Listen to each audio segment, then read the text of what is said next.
नमस्ते दोस्तों। पिछले पार्ट में मैंने बताया था कि किस तरह से आम मुसलमानों को ये धोखा दिया जाता है कि जो इस्लाम का प्रचार हमारे देश में हुआ था वो शांति प्रिय ढंग से हुआ था, इसमें तलवार का उपयोग नहीं किया गया था। और वहाँ मैंने बताया था कि किस तरह से जो अरबों के घरेलू गुलाम हैं वो हमारे देश के आम मुसलमानों को भी उसी गुलामी में बांध के रखना चाहते हैं जिसमें वो स्वयं बंधे हुए हैं। और ऐसा ही एक घरेलू गुलाम, आज एक और एग्जाम्पल देख लीजिए। इंडिया, ये हमारा मुल्क है इंडिया। आप जानते हैं आपके जो दादा परदादा और उनके परदादा थे होंगे, they were living under Muslim rule. 1000 साल मुसलमानों ने यहां हुकूमत की, but still we are in a minority. अगर जबरदस्ती हम करते मुसलमान हो जाने पे, India would have been a majority Muslim country today. तो इस झूठे नैरेटिव को तोड़ने के लिए मैं इस पार्ट में कुछ और एग्जाम्पल ले रहा हूं और वहीं से आगे चल रहा हूं जहां हमने पिछले पार्ट में कवर किया था। आप कोई एक हिस्ट्री की बुक बताइए एक्सेप्ट जो certain section of the right wing of the Hindu groups जो एक हिस्ट्री को हाईलाइट कर रहे हैं। अब अमीर खुसरो जिस समय जीवित था तब खिलजी वंश भी रहा है और तुगलक वंश भी रहा है। इसी तारीख अलाई में वो बताता है कि जब ये खिलजी वंश के लोग मालाबार की ओर जा रहे थे, जो लगभग 1 महीना दूर है दिल्ली से, उन दिनों घोड़ों पर जाते थे तो 1 महीना लगता था। वो क्या बताता है, there the arrows of any holy warrior had not reached yet, but this world conquering king determined to carry his army to that distant country and spread the light of Mohammedan religion there। कि मालाबार वो जगह है जहाँ तक आज तक किसी भी मुजाहिद या जिहादी नहीं पहुँच सका है, लेकिन ये सुल्तान वहाँ पहुँचेगा और यहाँ पर इस्लाम को फैलाने वाला है। फिर यहीं पर ये जो मालाबार वाला जो एक्सपेडिशन इनका चल रहा था, जो जिहाद चल रहा था, उसमें बीच में कई छोटे छोटे राजा आ रहे थे जिनको ये कन्वर्ट करते जा रहे थे। तो वहाँ पर अब ये क्या रेफरेंस बताते हैं कि एक जगह पर सुल्तान के जो सैनिक हैं वो पहुँच जाते हैं, तो जो राजा है वो क्या बोलता है, if you desire horses like demons and elephants like efreets and valuables like those of Deogir, they are all present. If you wish to destroy the 4 walls of this fort, they are as they stand no obstacle to your advance. The fort is the fort of the king, take it. वो कह रहे हैं कि मैं आत्मसमर्पण कर रहा हूँ, जो कुछ मेरे पास है, मेरा जो किला है, आप अगर उसे तोड़ना चाहते हैं वो आप तोड़ सकते हैं। आपको भेंट स्वरूप घोड़े चाहिए, हाथी चाहिए, तो मैं वो भी आपको दे सकता हूँ। जैसा आप चाहें वैसा किया जा सकता है। अब आगे से सुल्तान की ओर से जवाब क्या आता है वो सुनिए। The commander replied that he was sent with the object of converting him to Mohammedanism और ऑफ मेकिंग हिम अ जिम्मी and subject to pay jizya or of slaying him if neither of these terms were assented to। तो समर्पण कर रहा है, तो सामने से जो सुल्तान है उसका मैसेज क्या आ रहा है कि मुझे भेजा गया है तुझे मुसलमान बनाने के लिए, और अगर तू नहीं बनेगा तो तुझे ज़िम्मी बनाना है। ज़िम्मी वो होते हैं जो जिजिया कर देते हैं, शर्मिंदा होते हैं जो, तो तुझे ज़िम्मी बनना पड़ेगा। लेकिन अगर तू इन दोनों में से एक भी बात नहीं मानेगा कि ना मुसलमान बनता है ना जिजिया देता है, तो मैं तुझे मारने वाला हूँ। ये मुझे ऑर्डर्स मिले हुए हैं। कई नॉन मुस्लिम मुसलमानों ने कई जो लोगों का गला काट दिया, कईयों को जबरदस्ती करके मुसलमान बना दिया। ये बेचारों को इतना भी नहीं समझ में आ रहा है कि अगर मुस्लिम्स ने ऐसा किया तो आज इंडिया में मेजॉरिटी में मुस्लिम्स होते थे। अब ये जो राजा था, इसे अपने पूर्वजों के धर्म पर, अपने सनातन संस्कृति पर ज़्यादा विश्वास था, तो कहता है कि मैं ज़िम्मी बनने को तैयार हूँ, लेकिन मैं अपना ये जो जनेऊ है उसको छोड़ने के लिए कतई तैयार नहीं हूँ। फिर वो समर्पण करता है क्योंकि जिजिया देना है। तो उसके बारे में क्या एक्सप्लेनेशन है वो देखिए जरा। Bilal Dev, the sun worshipper, seeing the splendour of Which sword? Which sword? the sword of Islam over his head, bowing down his head, descended from his fortress and came before the shadow of God। तो फिर से sword of Islam, इस्लाम की तलवार की बात होती है पूरे के पूरे इतिहास में, कि इसके डर के कारण लोग मुसलमान बन रहे हैं, इसके कारण लोग जिजिया कर देना मंजूर कर रहे हैं, लेकिन अपना जनेऊ नहीं छोड़ रहे हैं। फिर वो आगे एक और एग्जांपल देता है कि जब वो एक राजा का पीछा कर रहे थे, तो उस राजा को पीछा करते करते वहाँ उसके सैनिकों के तक पहुँचते हैं। फिर क्या होता है, ये पेज नंबर 90 है तारीख अलाई में ही। Thither the Malik pursued the yellow faced Bir and at Kandur was joined by some Muslims who had been subjects of the Hindus, now no longer able to offer them protection। They were half Hindus and not strict in their religious observances। तो ये राजा का पीछा कर रहे थे। उसके सैनिकों में कुछ हिंदू भी थे और कुछ मुसलमान भी थे। जो मुसलमान थे वो आधे हिंदू हैं और आधे मुसलमान हैं। जैसा मैंने बताया कि धोखे से ज़बरदस्ती उनको कन्वर्ट कर दिया जाता था, लेकिन मन से वो इस्लाम को एक्सेप्ट नहीं करते थे, इसलिए वो हिंदू राजाओं की सहायता करते थे और उनके साथ ही लड़ते थे। लेकिन यहाँ जब इन्होंने पकड़ लिया तो उसके बाद वो ये बताता है कि जो आधे मुसलमान थे इनको भी मार देना चाहिए था, लेकिन जो सुल्तान था उसने हिंदुओं को तो मार दिया, लेकिन ये क्योंकि जो इस्लाम का जो कलमा है उसे पढ़ सकते थे, उतना ही इनको इस्लाम पता था, इसलिए इनको जीवित छोड़ दिया गया। दो they were worthy of death yet as they were Musalmans they were pardoned, कि मिलनी तो उनको मौत ही चाहिए थी, लेकिन क्योंकि वो मुसलमान थे इसलिए उनको जीवित छोड़ दिया गया। Right wing of the Hindu groups जो एक हिस्ट्री को हाईलाइट कर रहे हैं कि मुसलमानों ने औरतों का रेप कर दिया, कई नॉन मुस्लिम मुसलमानों ने कई जो लोगों का गला काट दिया, कईयों को जबरदस्ती करके मुसलमान बना दिया। ये बेचारों को इतना भी नहीं समझ में आ रहा है कि अगर मुस्लिम्स ने ऐसा किया तो आज इंडिया में मेजॉरिटी में मुस्लिम्स होते थे। अब खिलजी वंश के बाद तुगलक वंश आता है। तो तुगलक वंश में एक राजा था फिरोज शाह, उसके बारे में किताब है तारीख फिरोज शाही, उसका पेज नंबर 215 है जिसमें से मैं रेफरेंस ले रहा हूं। On arriving at Devgir, Harpal Dev and other Hindus who had joined him were unable to withstand the army of Islam, and they and all the Muqaddams dispersed so that the Sultan recovered the fort without fighting and spilling the blood. राजा का पीछा किया, पकड़ लिया, कोई खून नहीं बहाना पड़ा इनको। तो फिर क्या किया गया, जो राजा था उसे पकड़ लिया गया। He was captured and the Sultan ordered him to be flayed and his skin to be hung over the gate of Devgir. कि राजा को मार दो, उसकी चमड़ी उतार कर उसको जो देवगीर था उसके गेट पर लगाया गया, ताकि लोगों को सबक मिले कि ये अंजाम होता है इस्लाम ना कबूल करने का या सुल्तान से लड़ने का। अब तारीख़ फ़िरोज़ शाही भी 2-3 देखने को मिलती हैं। तो ये जो अगला मैं रेफरेंस ले रहा हूँ ये उस तारीख़ फ़िरोज़ शाही में से है जो ज़ियाउद्दीन बरनी ने लिखी थी। अब ये जो ज़ियाउद्दीन बरनी या बरानी है ये अमीर खुसरो का ही समकालीन है और ये भी निज़ामुद्दीन औलिया का ही चेला है, जिसके बारे में कहा जाता है कि बहुत अच्छा सूफ़ी संत था। तो यहाँ से आपको इन सूफ़ियों की मानसिकता थोड़ी सी और क्लियर हो जाएगी। पेज नंबर 245 है, history of India told by its own historians का, volume 3। The sultan again marched to Sunnam and Samana to put down the rebels who had formed mandals. अब आप पूरा इतिहास देखें तो हो क्या रहा है कि कब्ज़ा करते हैं, फिर आगे कब्ज़ा करने के लिए भागते हैं, तो पीछे वापस उठ खड़े होते हैं। तो इसको वापस भाग के पंजाब में आना पड़ता है। पंजाब में एक जगह है समाणा नाम की, वहाँ के बारे में बता रहा है कि वहाँ के लोगों ने जिजिया देना बंद कर दिया था, तो इसे वापस यहाँ पर आना पड़ा। तो सुल्तान ने इनके अब ये क्या करते थे, जब अपने आप आज़ाद अपने आप को घोषित करते थे तो बोल देते थे कि इतना मंडल मेरा है, इतना मंडल तेरा है। तो सुल्तान आता है, he destroyed the mandals, dispersed their followers and carried their chief prisoners to Delhi. तो मंडल उसने तोड़ दिए, जो इनके मुखिया थे उन सबको पकड़ के दिल्ली लेके जाता है।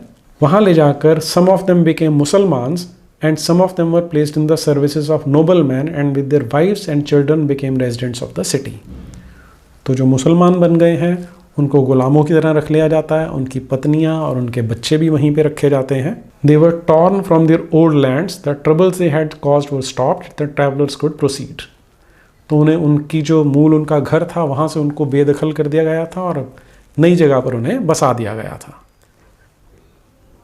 तो आप देख सकते हैं कि दो ही परिस्थितियाँ होती थी हिंदुओं के लिए, कि या तो लड़ते लड़ते मर जाओ या शर्मिंदा होकर जिजिया वाला जीवन जियो, और अगर इन दोनों में से कुछ नहीं अपनाना हिंदू रहने के लिए तो मुसलमान बन जाओगे तो आराम से जीवित रह सकते हो। उसमें भी गुलामी करनी पड़ेगी लेकिन जीवित रह सकते हैं। इसी पेज के फुट नोट पे इसी के बारे में फिर से बताया जा रहा है कि इस घटना का जो टाइटल था वो क्या था, campaign of sultan Muhammad in Sunnam, Samana, Kaithal and Kohram and devastation of those countries which had all become rebellious, departure of the sultan to the hills, subjugation of the Ranas of the hills, carrying away village chiefs, men of Birahas, Mandahars, Jats, Bhats and Mahnis to Delhi. तो इन सबको जो जाट थे, जितने वहाँ पे rebel थे जो बगावत करते थे, इन्हें बागी कहा जाता था उस समय पर, क्योंकि इस्लाम को कबूल नहीं करते थे। तो यहाँ से आपको स्पष्ट पता लग जाता है कि किस तरह की स्थितियाँ थी, कि कोई शांति का माहौल नहीं था, एक लगातार एक लड़ाई चल रही थी। लेकिन मुगल रूलर्स ने जितनी भी जंगें की, आप कोई एक हिस्ट्री की बुक बताइए एक्सेप्ट जो certain section of the right wing of the Hindu groups. अब जो सुल्तान फिरोज शाह तुगलक था, उसने अपनी भी एक किताब लिखी है जिसका नाम है फुतुहात फिरोज शाही। अगला रेफरेंस मैं उसमें से ले रहा हूँ, page number 386। I encourage my infidel subjects to embrace the religion of the prophet. मेरे यहाँ की जितनी आवाम थी, मैं उस सारी को मजबूर करता था कि वो रसूल अल्लाह का जो रिलीजन है, जो मज़हब है, उसको अपनाएं। और ऐसा करने के लिए मैंने क्या किया, वहाँ पर जिजिया कर लगा दिया था, और जो मुसलमान बन जाएगा उसको छोड़ा जा सकता है, बाकियों को नहीं छोड़ा जाएगा। और जैसे ये सूचना हिंदुओं के कानों तक पहुँची तो कई हिंदू अपने आप को पेश करने लगे, और उनको मैंने फिर इस्लाम से सम्मानित किया। Thus they came forward day by day, कि हर रोज़ अलग अलग कोने से आ रहे थे, वो इस्लाम कबूल कर रहे थे और जिजिया से अपने आप को बचाने के लिए इस्लाम को अपना लेते थे। और अभी भी अगर कहीं पे कोई शक रह गया हो तो अमीर खुसरो की एक और कविता है जिसका नाम है आशिका। वो अपनी इस कविता में क्या बता रहा है, Islam has been made manifest by its kings, the whole country by means of the sword of our holy warriors has become like a forest denuded of its thorns by fire. कि पूरे हिंदुस्तान में इस्लाम का दबदबा फैलाया जा रहा है, और इसे फैलाने के लिए हमारे मुजाहिदों की तलवार ने काम किया है। ऐसे काम किए मानो एक जंगल में जितने भी कांटे थे वो सारे के सारे आग से जला दिए गए हों। और आज आपको इन्हीं अरबों, इन्हीं तुर्कों के जो अशराफ थे, इनके घरेलू गुलाम, घरेलू नौकर ये बताते हैं कि तलवार का यूज़ नहीं किया गया था, इंटेलेक्ट का, दिमाग का यूज़ किया गया था। अच्छा, एक चीज़ जो हिस्ट्री की किताबों में नहीं बताई जाती कि क्यों खिलजी जो वंश था वो ख़त्म हुआ और एकदम से तुगलक आ गए। इसमें एक बड़ी इंटरेस्टिंग घटना है। अब ये जो खिलजी वंश के ख़त्म होने की कहानी है, इसमें एक और तरीका छिपा हुआ, किस तरह से कन्वर्शन किया जाता था। अब दो तो सज़ाएँ, कि या तो तुम्हें मार दिया जाएगा या तुम्हें ज़िम्मी बनाया जाएगा। इसके अलावा एक पॉजिटिव काम किया जाता था कि अगर कोई मुसलमान बनेगा तो उसको गिफ्ट दिए जाते थे। ये इनकी अपनी किताब में रिकॉर्डेड है, मैं उसे पढ़ के बताता हूँ। लेकिन मुगल रूलर्स ने जितनी भी जंगें की, आप कोई एक हिस्ट्री की बुक बताइए एक्सेप्ट जो certain section of the right wing of the Hindu groups.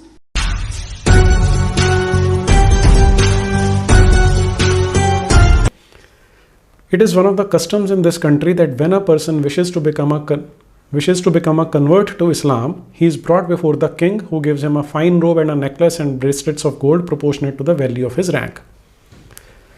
कि यहाँ इस देश में ये परंपरा है कि जब कोई मुसलमान बनने के लिए आता है तो जो राजा है वो उसको बहुत सुंदर सुंदर कपड़े देता है, उसको एक रोब पहनाया जाता है, और फिर उसको सोने के ब्रेसलेट्स दिए जाते हैं, सोने के कड़े दिए जाते हैं, और उसको ये जो गिफ्ट दी जाती है वो उसके सामाजिक स्तर के अनुसार, यानी उसके समाज में कैसा ओहदा है उसके अनुसार दी जाती है। तो जो खुसरो खान था, इसने कुतुबुद्दीन खिलजी को कहा कि मेरे कुछ साथी हैं जो कन्वर्ट होना चाहते हैं, लेकिन वो दिन में नहीं आएंगे।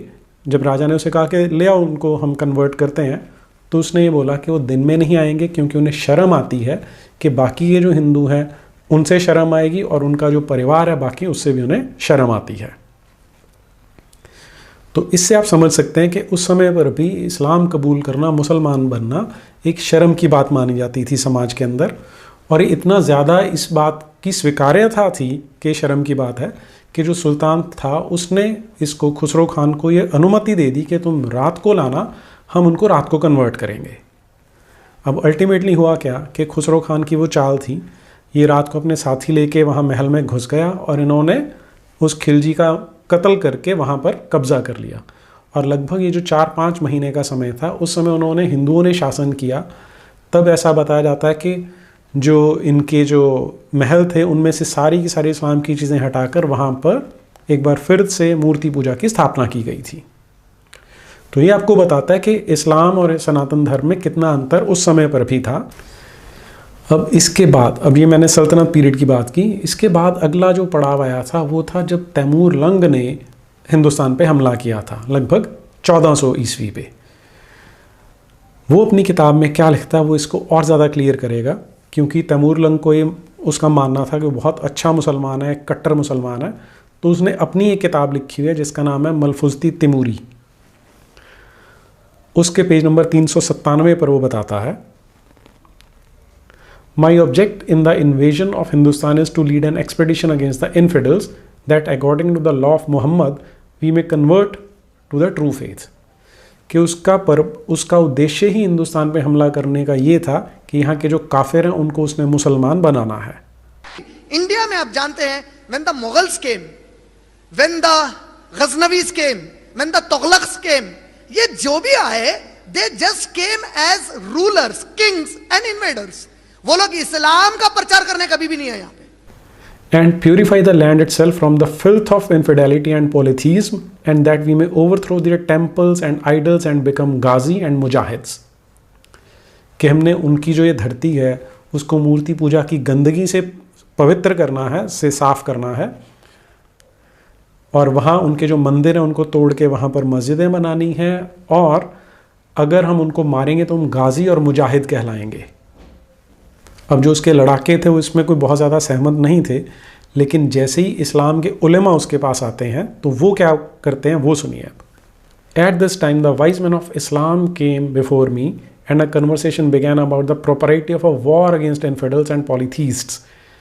They gave it as their opinion that it is the duty of the Sultan of Islam and all the people who profess that there is no God but Allah and Muhammad is the Prophet, for the sake of preserving their religion and strengthening.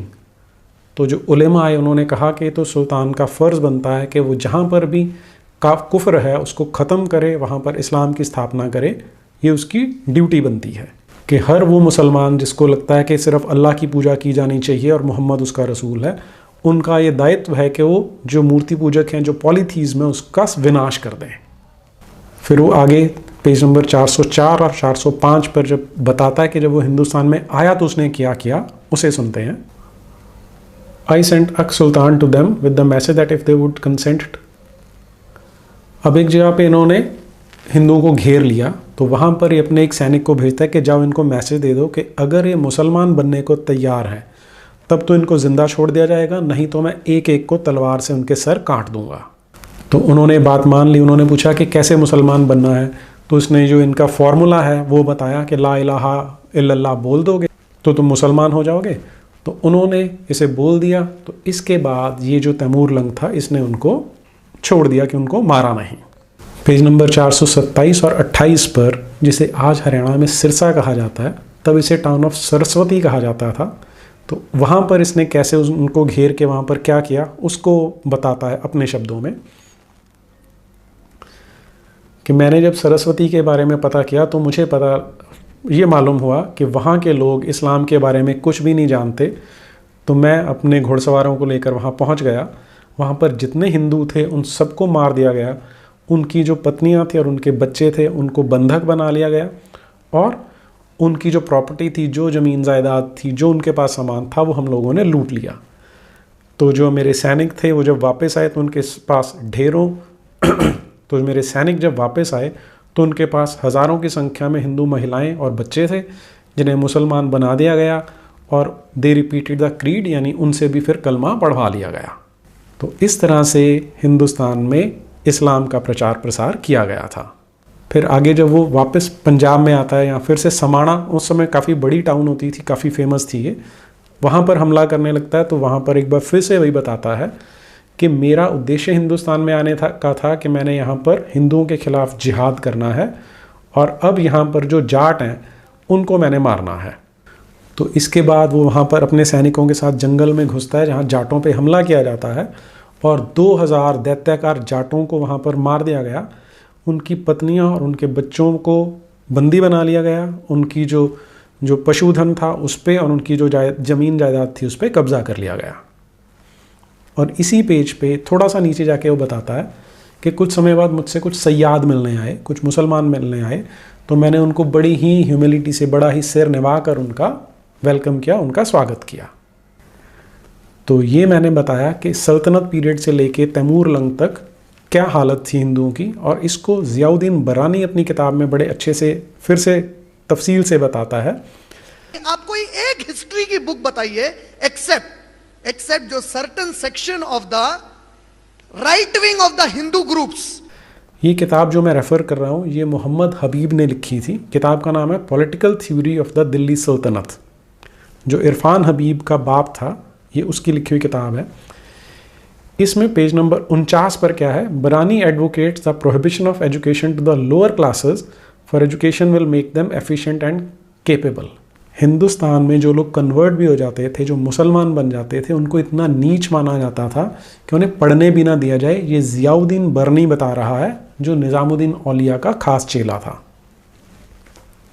वो क्या लिखता है, teachers of every kind are to be sternly ordered not to thrust precious stones down the throats of dogs. कि जो यहाँ के लोग हैं जो मुसलमान बनते हैं वो कुत्ते हैं, उनको आप ये जो इस्लाम के अच्छे अच्छे शब्द हैं उनकी हलक में उनके गले में मत ठूंसिए। उन्हें तो बस इतना पढ़ाया जाए, उन्हें इतना समझाया जाए कि क्या कलमा है, हज पे जाना है और ये बेसिक्स बता दिए जाएं, उतना इनके लिए बहुत है। ज़्यादा इनको पढ़ाएंगे तो ये हमारे सर पर चढ़ के बैठेंगे। और दुर्भाग्य हमारा ये है कि आज भी ये जो गुलामी है हमारे देश के मुसलमान भाई बहनों में उसी तरह से बरकरार है। और इसे बरकरार रखने में उनके जो घरेलू गुलाम हैं जाकिर नाइक जैसे, या ये जो दूसरा मैंने दिखाया था, इन जैसे लोग, ये इनको इन गुलामी की जंजीरों से बाहर निकलने ही नहीं देते हैं। हमें उम्मीद करनी चाहिए कि कुछ मुसलमानों का ज़मीर जागेगा, उनमें वो स्वाभिमान की भावना आएगी, तो वो इस गुलामी से बाहर निकलेंगे और इस झूठ से बाहर निकलेंगे। आज के लिए इतना ही। नमस्ते।